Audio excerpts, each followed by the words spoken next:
ang may kasalanan, binibaby-baby. Nung baby ka, sabi mo, klaroy ko lang, Sir Tudolpo, hindi ko binibaby itong mga tao na ito, ha? Pero pag sa akin, di ka makatingin. Duwag ka pala. Napakaduwag mo. Ang kaya mo lang mga pobre. I'm sorry, I have to walk out. Hindi ko kaya to. 3, 2, 1. Okay, let's go.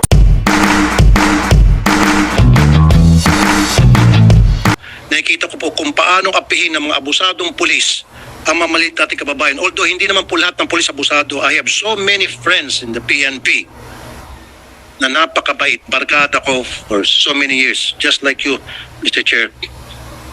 Pero merong ilan tulad ng mga ito, ng mga bulok na itlog sa PNP, ang siya nagsisira sa imahe ng napakaganda na ginagawa ng kapulisan natin. Dahil sa gravity ng inyong kasalanan, yung magandang imahe na na-build ng mga kasama ninyo for so many years pinaghirapan, nawa-wipe out sa isang iglap dahil sa katarantaduhan ninyo. Now, Colonel, can we put him under oath? Yes, Kumasik, kindly administer the oath. As hearing na po, sir. Yes, sir. Nag-oath ka? Okay. Okay. Colonel, during the last, when I interviewed you sa radio program ko, tinanong kita, bakit nagbubonet yung tao ninyo? Pakisagot nga ulit kung consistent ka. Yes, sir. Ang tanong na bakit, sir, ay hindi ko matandaan yan, sir. Kung hindi, ang tanong mo sa akin, sir, ay tama ba na mag-bonnet yung mga pulis mo pagka perform ng duty o manghuli? Parang ganun, sir, yung natatandaan ko. And then sinagot ko yan, sir, ng hindi, sir. And then, sir, may pahabol ako doon dahil may pinahabol pa kayo na pwede din naman provided... Stop right there. You said hindi. Pakiready yung video. Now, huli ka. You said hindi. Yes, sir. Pakiready yung video. Okay. And then, go ahead. Yes, sir. And then, sir, sabi ko, pwede din naman provided na pagdating mo sa area is magpakita ka ng mukha mo, itaas mo, yung bonnet mo kung may bonnet ka at magpakilala ka as... No, sir. Yes, that was later on. Pero ang una mong sinabi, mainit kasi sa Bulacan, kaya nagbobonet kayo, maging ikaw, nagbobonet ka nga. Yun yung straight answer mo. And then, tumugtong ako ng tanong, saka sumagot, masama kung nakataas, kung nakababa, dapat nakataas. Dapat, Colonel, ang diretsong sagot agad mo doon, bawal ang bonnet, stop na, wala nang mainit. At ako nga nagbobonet. Ginagawa mong kengko yung PNP. Do not use the word mainit, kaya ka magbobonet. Anong kinalaman ng mainit na panahon? Wait, anong kinalaman ng mainit na panahon sa pagsuot ng bonnet? That's what you said. Are you denying it? Na you said na mainit? No, sir. Mayroon akong naaalala. Hindi, you denying it? Na mainit. Let's play the video. Oh, sabi mo mainit. Yes, sir. Mayroon, sir, akong word na mainit Saan? Sa sa Pandibulacan, sir. Pandi, Bulacan. Yes, sir. Nakabalik ka doon ngayon. Yes, sir. As hippie. Yes, sir. Okay. Continue. Nandito bang kataas-taasan sa PNP? Bakit nakabalik tong taon to?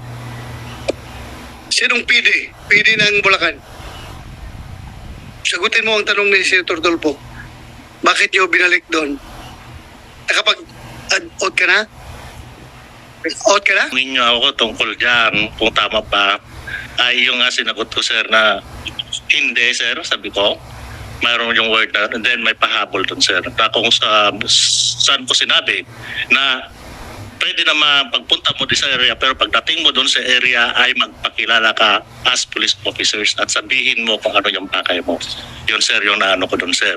Kung saan, sir, ay nasabi mo, ay naikisabi ko rin sa'yo na ako nga, sir, ay nagsusuot din ng bonnet. Dahil, sir, sa word na bonnet na nakopya ko na rin sa inyo. Pero actually, pati yung mahiinit, sabi ko, kasi during that time ay nasa taas ako ng bubong that time, sir. Na sinabi ko, mainit nga. Yun, sir, yung ano ko. Natatanda. Tapos ka na. Yes. Yun nga po. In short, sabi mo, let's play the video na. Pakinggan natin. Ang pag-usapan lang po natin muna yung procedure ng pagsaserve ng warrant. A, Nakabonet. Bakit nakabonet? Sir, kung nakabonet man yan, no, ako rin during that day po, nakabonet ako dahil sobrang init. Ngayon alam mo na nakabonet. So tama ba yung ginawa nila? Mali na nakabonet sila. Kung nakataas, sir, hindi tama yun, sir. Kailangan makabonet ang ibaba mo, magpakilala ka. So okay lang magbonet pero ibaba mo muna yung bonet. Pakita mo yung mukha mo. Hindi kayo tumutugma-tugma. Dito may kita, Mr. Chair, na napakasinungaling kasama na si PD, Chief of Police at itong tatlong alipores nila. You see, Colonel, you're a bad example of the PNP. Your Honor, Senator Tulfo, klaruhin mo natin. Yes. May warrant o wala? Sir, may warrant, sir. Pero yung sinasabi ko, sir, nagbabalidate nga doon sa ano, sir, yung Chief Intel, walang dalang ano doon, pero nagbabalidate nga. Pero But meron there's a warrant. Warrant yung subject. Mayroon, sir. Hindi lang nila bit-bit yung Yes, warrant. sir. Yun ang ibig kong sabihin, sir, na hindi lang nabitbit yung warrant because they are validating. Chief Intel po yung nandun, sir. Klaruhin natin, covered ng warrant yung Yes, sir. subject na hinahanap nila. Yes, sir. Hindi lang nila bit-bit yung papel. Yes, sir. Oh, klaruhin mo Then, pag... walang warrant, dapat di kayo pumasok. Sir, actually, sir, hindi sila pumasok, sir. Sorry, Hindi sila pumasok. sorry po, Chief. Doon pa lang nagkaroon ng inconsistencies. I'm sorry, Chief. Yes. Parang nabibaby to eh. The way I look at it. Parang nabibaby na naman to eh. Nakakawala na naman to eh. Huli ko na sana to eh. Nakakawala na ulit. Sinabi mo walang warrant. Sinabi na nga mismo ni Atty. Bernardo, sabi ng mga pulis mo meron. Tapos ngayon sinasabi mo wala. Sinabi ng mga pulis mo nandito, dala nila yung warrant. They were there. Here. Dala nila yung warrant. Ngayon sinabi mo walang warrant, pero nung baby ka, sabi mo, Klaruhin ko lang, Sir Tulfo, hindi ko binibaby itong Sorry. mga tao na ito, ha? Kahit na mga dati ko itong mga tauhan, alam mo na, nakita mo naman kung ako yung nagagalit dito sa kalukuhan nila. Ako lang, I'm just trying to explain na kami sa PNP, kapag nag-operate kami, lalo na pagkilala yung operatives, number one, we allow them to use bonnet para hindi sila makilala. Pero yun nga, pag iserve na yung warrant, dapat mayroong uniform personnel na kasama. Pero yung presensya na doon para mag-confirm kung andyan o wala yung subject, wala mong problema kahit na nakahubad sila dyan, nakatsinilas, kasi that's part of the intelligence operations na ginagawa ng police. Pero kailangan, pag-serve nila, dapat may kasama na silang police na uniformado.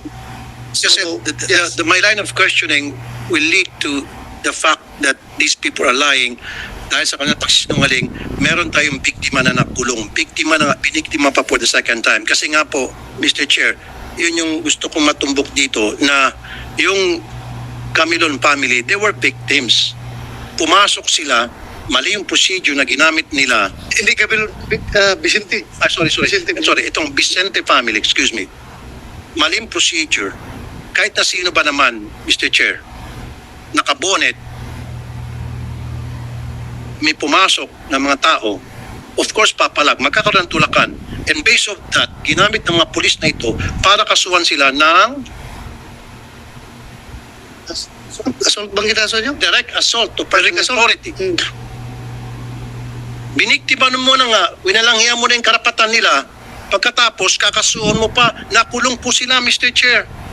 Nagpiyansa lang sila. In fact, ako mga nag-abono ng piyansa nila.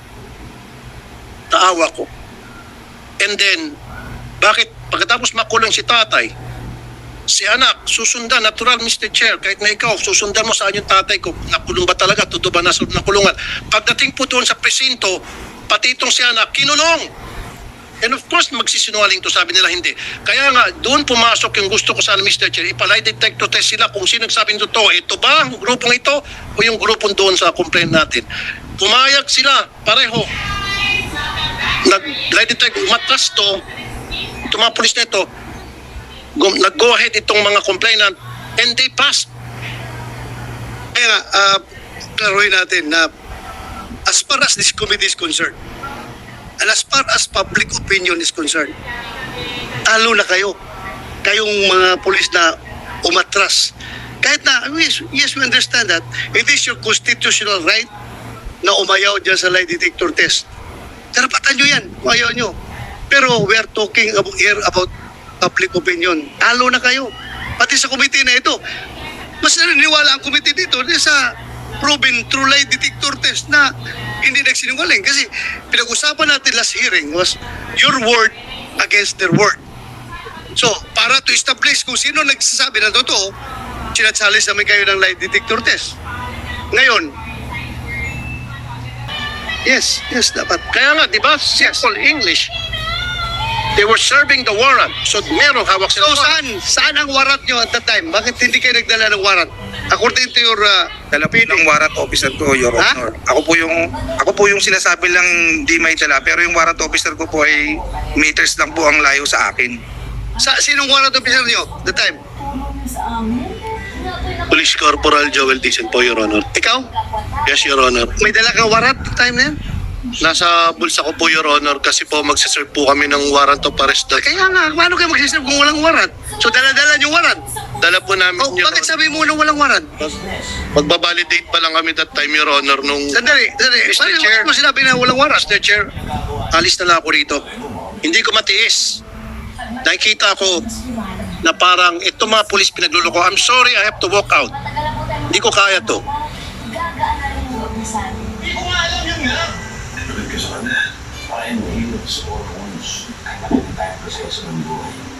Dahil patuloy tayo, tuloy. Sorry na po, bati na tayo. Sabi mo walang warrant. Sir, based dun sa report, sir, pagbabalidate nga sila, ang warrant of arrest is nasa warrant officer, sir, which is not part of the validating team. Yun nga, dapat pinitindi nyo kasi ni Tulpo nang may hawak ng warrant, yung warrant officer. Ay, sir. Sila, intelligence officer, nagsusurveillance sila kung nandoon yung subject.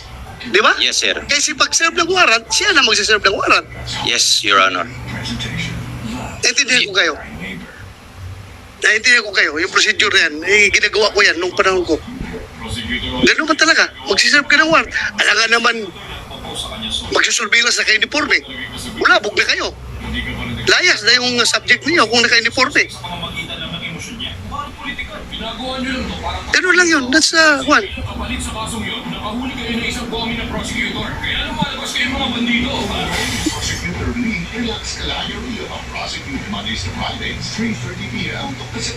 Mahirap yung ako.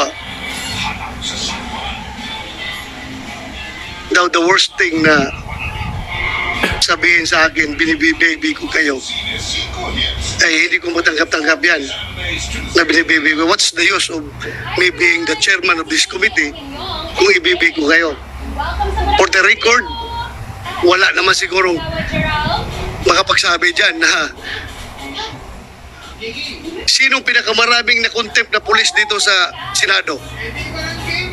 Kaninong komite pinakamaraming na-contempt na pulis at saka mga witnesses? Ako. Kaya wala ko pagkaalam kung sino kayo, kung dati ko kayong tao, basta kabali kayo, kung malasing kayo sa akin. Pero pag kayo naman gumagawa ng tama, hindi na ko papayag na wawalang hiyain kayo. Di ba? Fair lang tayo dito. Fair. Ayaw ko sabihin, porque dati akong pulis, bibibihin ko kayo? No. Record shows. And record will vindicate me na ako ang pinakamaraming pinakulong na pulis dito sa Senado.